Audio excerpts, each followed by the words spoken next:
Assalamualaikum warahmatullahi wabarakatuh. Halo teman-teman.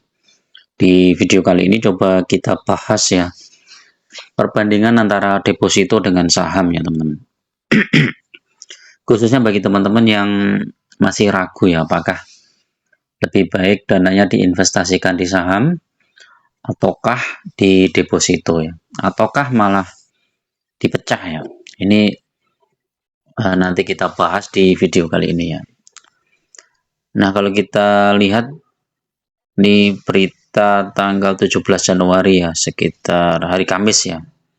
Nanti bunga deposito BCA Mandiri BRI update per 17 Januari. Nah, memang kalau deposito tuh risikonya lebih kecil karena nggak ada risiko turun ya. Jadi fix misalnya bunganya 4% setahun ya sudah. Pokoknya setahun dapat 4% ya. Kalau teman-teman punya dana 1 miliar ya setahun dapat 4% ya, 40 juta. Terus kemudian dipotong dengan pajak ya. Jadi pajaknya sekitar 20% ya. Ini kali 4% misalnya. 40 juta dikurangi 20%. Jadi 40 dikurangi 8 juta ya, tinggal 32 juta. 32 juta. Jadi bersihnya itu nggak nyampe 4% teman-teman. Jadi kalau 4%-nya 40 juta ya. Nah, enaknya ya sudah. Begitu kita dapat misalnya uang itu kita masukkan ke bank, setahun ya kita dapatnya segitu ya. Kalau dananya teman-teman 1 miliar ya sudah tiap tahun dapat 32 juta gitu. Nggak ada kemungkinan misalnya jadi turun gitu, nggak ada ya. Karena biasanya sudah ada kontrak sebelumnya ya. Jadi kalau kita lihat ini BI rate dipertahankan pada level 6%.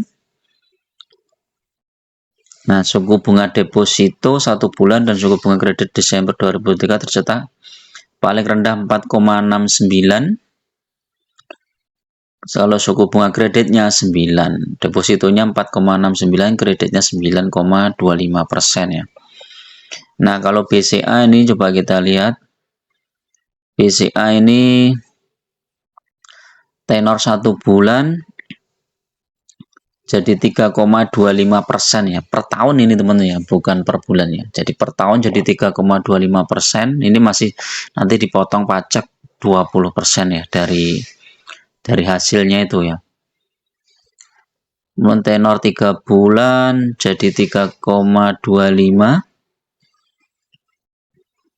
Untuk nominalnya beda-beda ya teman-teman. Di bawah 2 miliar ini 3,25. Untuk nominal di atas 2 miliar 3,5.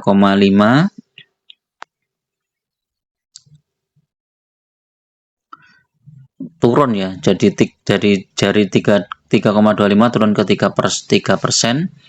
Kemudian yang di atas 2 miliar dari 3,5 ke 3,25.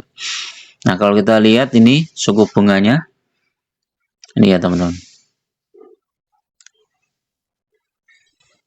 Nah, kalau Bank Mandiri coba malah lebih kecil ya, Bank Mandiri. Cuma 2,25 ya. Ada 2,50. BNI juga lebih kecil. BRI juga lebih kecil. Jadi paling besar malah BCA ya. Paling besar pun itu cuma 3,5 ya. 3,5 itu untuk kontrak berapa tahun tadi?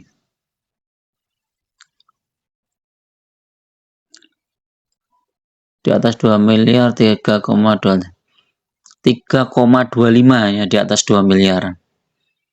Tenor 3 bulan dengan nominal di bawah 2 miliar jadi 3,25. Di atas 2 miliar tenor yang sama dipatok 3,5. Sebelumnya 3,75. Jadi paling tinggi 3,5. Nah, kalau saham bagaimana teman-teman? Ini kita sama aja ya, kita bandingkan. Kalau tadi BCA paling besar ya, ini BCA kalau saham teman-teman bisa cek nih dalam waktu 1 tahun ini tumbuhnya berapa. Ini sama-sama dianggap sebelum 1 tahun yang lalu ya, historisnya nih ya. Di 1 tahun yang lalu harga saham BCA itu anggap aja 8.600 ya.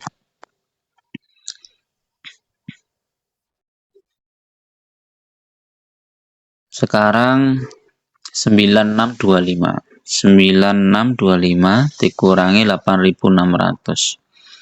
Naik 1025 poin dibagi 8.600. 11,9% ya. Profitnya tumbuhnya ini teman-teman 11,9%. Dan ini kalau tidak kita jual nggak kena pajak teman-teman. Jadi misalnya kita tetap hold ya saham BCA ini selama 1 tahun, ini ada kenaikan 11,9%. Ini dari harga sahamnya. Terus kemudian masih dapat dividen lagi. Dalam 1 tahun kemarin tuh dividennya berapa kali?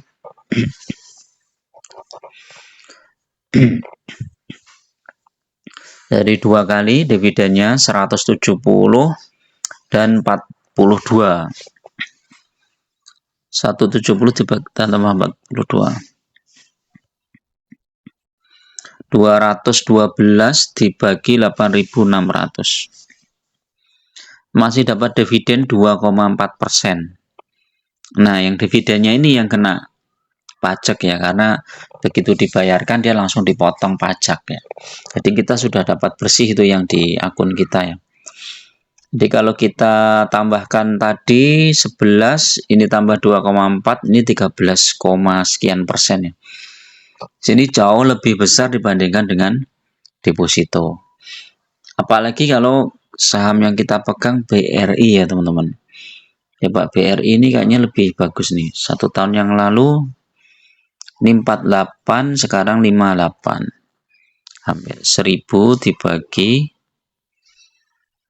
4.800. 20%. Saham BRI naiknya 20%, ini masih ditambah dengan dividen. Dividennya 231 tambah 84. 231 tambah 84. 315 dibagi 4.800. 6,5%, jadi 26,5%. Di BRI ini lebih bagus ya. Jadi kalau kita lihat dari sisi ini aja, ini deposito kalah jauh ya teman-teman. Cuman ya kelemahannya saham itu bisa naik bisa turun ya. Kalau teman-teman misalnya pas butuh dana, ketika sahamnya pas turun ya, ini kan coba 1 tahun ini ya, ini kan sempat naik di 5.000, kemudian turun di 4.800 ini ya. Kalau kita pas butuh dana di 4870 ini ya sudah terpaksa dijual dan kita rugi mungkin ya.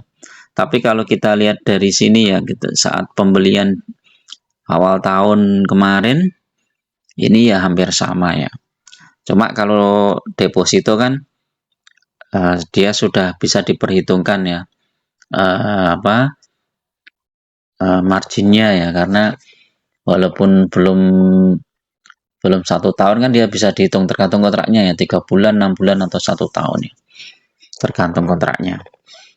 Nah kalau perbankan ini bisa naik turun seperti ini ya, karena saham bisa naik turun. Tapi kalau saham-saham perbankan itu kan saham-saham yang sangat stabil ya, bahkan mungkin turun itu saat krisis ya, turun dalam saat krisis ini tahun 2020 ini turun dalam saat krisis, tapi nggak nyampe setahun sudah balik lebih tinggi dari semula ya, bahkan setelah itu naik terus ya.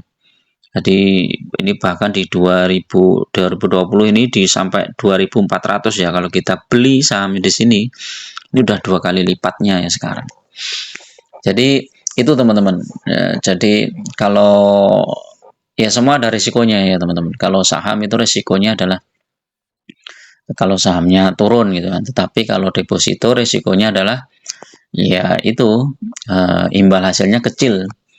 Kalau misalnya kita bandingkan dengan inflasi mungkin ya nggak bisa nutupi inflasi ya. Inflasi itu paling nggak 5-6% ya. Nah, sementara imbal hasil deposito cuma 3,5% ya, itu masih dipotong pajak 20%, jadi nggak bisa mengimbangi.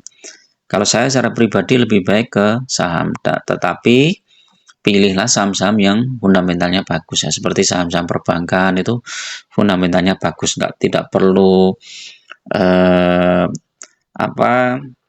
ngerti banget tentang saham, itu udah tinggal beli aja. Oke, itu dulu teman-teman untuk review santai ini ya, sore ini hari Minggu, yang mudah-mudahan bermanfaat. Assalamualaikum warahmatullahi wabarakatuh.